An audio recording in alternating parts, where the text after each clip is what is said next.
नमस्कार, मैं हूं कुमार अनिल। महात्मा गांधी की आत्मकथा सत्य के साथ मेरे प्रयोग, इसकी 68वीं कड़ी लेके मैं उपस्थित हूं। पिछली कड़ी में हम लोग बात कर रहे थे कि गांधी जी कलकत्ता में कांग्रेस के अधिवेशन के बाद 1 महीना रुक गए थे और वहां से लौटते समय उन्होंने तीसरे दर्जे के डब्बे में, रेलवे के तीसरे दर्जे के डब्बे में सवारी करने का निर्णय लिया और उससे ही वो आ रहे थे, बीच-बीच में रुकते हुए आ रहे थे। काशी में भी रुके और वहाँ किस प्रकार एक पंडे ने उनका अपमान किया, उन्होंने जो दक्षिणा दी उसे फेंक दिया, वो सब हम बात कर चुके हैं। आज हम बात करेंगे कि राजकोट गांधी पहुंचे और उसके बाद वो एक गहरे धर्म संकट में फंस गए। उनके सामने आ गया ये कि या तो अपने बेटे का जीवन बचाएं या बच्चे को मांस और मुर्गा खिलाएं। तो ऐसी स्थिति आ गई और बच्चा जो है उनका बहुत भयानक एकदम बीमार हो गया। तो इस पर अब गांधी ने क्या किया और वो धर्म संकट किस तरह से उसमें कैसे उनका मंथन चला, बहुत परेशान थे गांधी। ये सब आज हम चर्चा करेंगे। तो हुआ ये कि राजकोट पहुंचने के बाद अब गांधी जी के सामने दो ऑप्शन था, या तो वो मुंबई जाके बैरिस्ट्री करें या वो राजकोट में ही करें वो। तो उन्होंने राजकोट में ही रहने का निर्णय लिया। वो लिखते हैं कि मुंबई में उनको आत्मविश्वास नहीं था कि वो उनकी बैरिस्ट्री चलेगी। तो इसीलिए उन्होंने सोचा कि राजकोट में ठीक है, ये जाना पहचाना शहर है और यहाँ कुछ ना कुछ काम मिलेगा। पहले भी ऐसा हो चुका था। मुंबई में एक बार उन्होंने दफ्तर खोला था, वहाँ बैरिस्ट्री उनकी नहीं चली थी। हम ये पिछली कड़ियों में बात कर चुके हैं। तो ये सब पिछला अनुभव भी उनके पास था, तो उन्होंने सोचा कि हम राजकोट में ही रहेंगे। तो खैर वहाँ पर राजकोट में ही रहे वो। और इनके एक जो पारिवारिक मित्र थे, जिन्होंने गांधी जी को भेजा था, दक्षिण अफ्रीका भेजा था, इंग्लैंड भेजा था, जिन्होंने पढ़ाई के लिए, बैरिस्ट्री के लिए, तो वो थे केवल राम दवे जी। तो वो दवे जी वो वहां पर थे तो उनकी भी मदद मिलेगी, ये सोच के वो राजकोट में ही रह गए। और दवे जी ने ठीक ही उनको 3 मुकदमे दिए और 3 में से 2 मुकदमे तो आसान थे, लेकिन एक मुकदमा जो था वो बहुत कठिन था। उसमें जो सामने दूसरे वकील थे, वो भी बड़े वकील थे। तो गांधी जी वो वाला मुकदमा वो लेना नहीं चाहते थे और उन्होंने आनाकानी की। तो दवे जी ने कहा कि नहीं, ये मुकदमा तुम ही लड़ो, तुम ही लड़ोगे। अगर हारूँगा तो मैं हारूँगा, तुम जितना प्रयास हो सकता है करो। तो गांधी जी लिखते हैं कि उसके बाद उन्होंने एकदम से वो मुकदमे की सारी चीजें वो देखी, अच्छी तैयारी की और याद कर लिया। बहुत सारी चीजों को एकदम से याद कर लिया। और ये याद कर लेने के बारे में कई बड़े वकीलों के बारे में कहा जाता है कि उनकी जुबान पर सब कानून रहते हैं, एकदम उन्हें याद रहते हैं। उस तरह से इन्होंने अपने को तैयार किया। खैर ये मुकदमा जीत गए।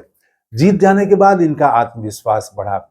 तब जो दवे जी थे उन्होंने कहा कि तुम अब मुंबई चले जाओ। तो उस समय बंबई कहा जाता था, तुम बंबई जाओ, तुम सार्वजनिक काम के लिए बने हो। तुम यहाँ पर राजकोट में, काठियावाड़ में तुम कुछ नहीं कर पाओगे, सार्वजनिक काम बिल्कुल यहाँ नहीं हो पाएगा, बंबई ही जाना होगा। और बंबई में पहले से गोखले वो चाहते थे कि ये आ जाएं बंबई और यहाँ पर अपनी बैरिस्ट्री भी करें और कांग्रेस के लिए काम भी करें। तो वो पहले तो नहीं जा रहे थे, लेकिन अब जब ये मुकदमा जीत गए, आत्मविश्वास आया, तो गए, बंबई गए। वहां पर उन्होंने मकान किराए पर लिया, एक दफ्तर किराए पर लिया और ये सब अभी कुछ ही दिन हुआ था कि अब वो धर्म संकट इनके सामने आ गया। इनका बेटा, छोटा बेटा मणिलाल, वो बीमार हो गया।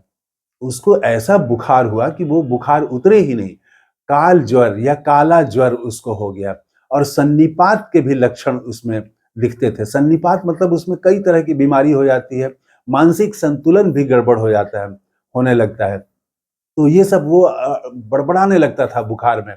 तो गांधी जी वो इलाज करा रहे थे, लेकिन वो फायदा नहीं हो रहा था। एक पारसी डॉक्टर के यहाँ वो गए तब, और पारसी डॉक्टर ने कहा कि इसमें, इस रोग में दवा काम नहीं करती है और इसमें जो है वो, तो उसको चाहिए अंडा या मुर्गे का शोरबा चाहिए। ये 2 चीज़ देने से उसके शरीर को ताकत मिलेगी और वो जल्दी निरोग होगा। तो अब गांधी जी के सामने तो ये धर्म संकट हो गया कि वो तो मानते हैं कि वो अन्नाहारी हैं, वो पारसी डॉक्टर थे, वो भी अन्नाहारी थे। तो इन्होंने उनसे पूछी कि आप आपकी क्या राय है? तो उन्होंने कहा कि देखिए, मैं तो हिंदू परिवारों में जाता हूँ और हिंदू परिवारों में ऐसा है कि दवा के नाम पर जो भी उनको हम कहें वो कर लेते हैं। वो मुर्गे का शोरबा भी पिला देंगे और अंडा भी खिलाएँगे वो। लेकिन मैं समझता हूँ कि तुम्हें बच्चे पर इसके लिए दबाव नहीं देना चाहिए। तो बच्चे से भी पूछना चाहिए। अब गांधी जी ने सोचा कि बच्चा 10 साल का है मणिलाल, वो क्या जवाब देगा? निर्णय तो अभिभावक को ही लेना है। यहाँ पर गांधी जी ने एक बड़ा निर्णय लिया। एक तरफ बच्चे का जीवन था और दूसरी तरफ उनका धर्म था।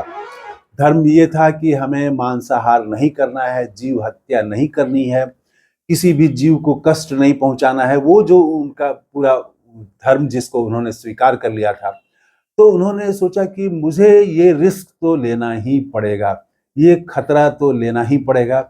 और उन्होंने सोचा कि अब जो है पानी के इलाज से, कूने के इलाज क्या उपचार का उन्हें कुछ ज्ञान था, तो वो उपचार करेंगे।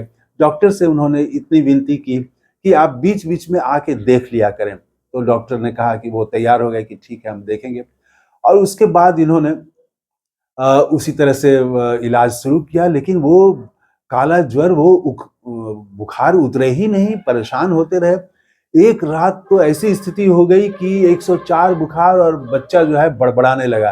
गांधी जी बच्चे के साथ ही सोते थे, बड़बड़ाने लगा। अब तो गांधी जी परेशान हो गए कि अब क्या करें।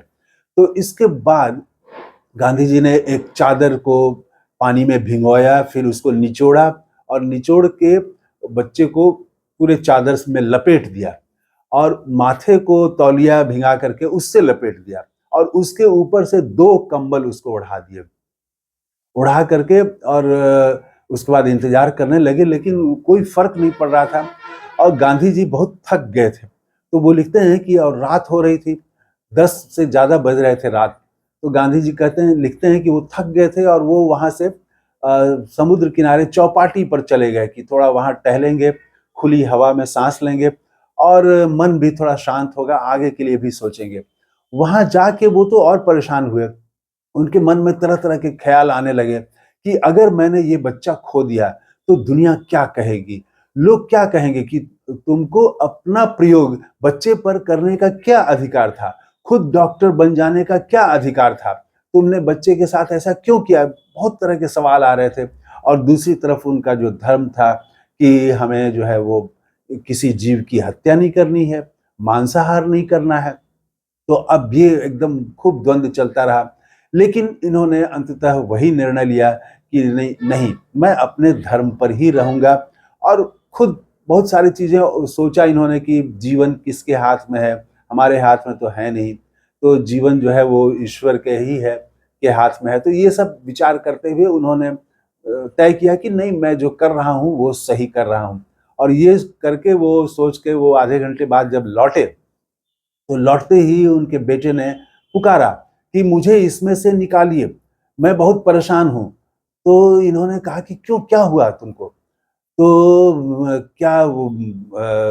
क्या परेशानी है? तो उसने कहा कि नहीं, मुझे इसमें से एकदम निकालिए, आप चाहें तो थोड़ी देर के बाद फिर मुझे इसी तरह से भिंगा के कंबल में रख दीजिएगा।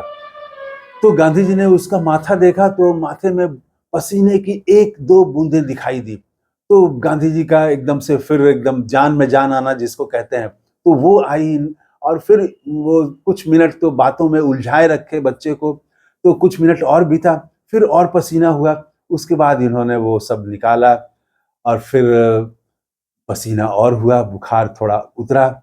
40 दिन लगा। बुखार तो बहुत एकदम से वो हठी बुखार था। बुखार उतरे ही नहीं, लेकिन अब इससे जो आत्मविश्वास लौटा गांधी जी को और फिर धीरे-धीरे, कठिन तो था बुखार, लेकिन उन्होंने बुखार को अपने कंट्रोल में ले लिया। वो कूने का इलाज कर रहे थे, पानी का उपचार कर रहे थे। तो वो टब में बच्चे को नाभि तक, कटी स्नान जिसको कहते हैं, तो नाभि तक पानी में बैठा के वो रखते थे। 3 मिनट से ज़्यादा नहीं रखते थे। ये सब करते हुए, और इतने 40 दिनों तक बच्चे को संतरे के रस को पानी में मिला के, संतरा का रस और थोड़ा-सा दूध, तो यही वो देते रहे और 40 दिन तक उसके बाद बच्चा फिर ठीक हुआ। अंत में गांधी जी लिखते हैं कि ये जो चमत्कार हुआ, अब इसको क्या कहें? ये राम की देन है, राम ने उनका जीवन बचाया, या वो पानी का जो इलाज था उसने जीवन बचाया, कुएं के इलाज ने, या अल्पाहार के कारण उन बच्चे का जीवन बचा, ये तो अब कहना मुश्किल है। लेकिन इतना ही कहूँगा कि ईश्वर ने मेरी लाज बचा ली। तो इस कड़ी में इतना ही। थैंक यू, धन्यवाद, जय हिंद।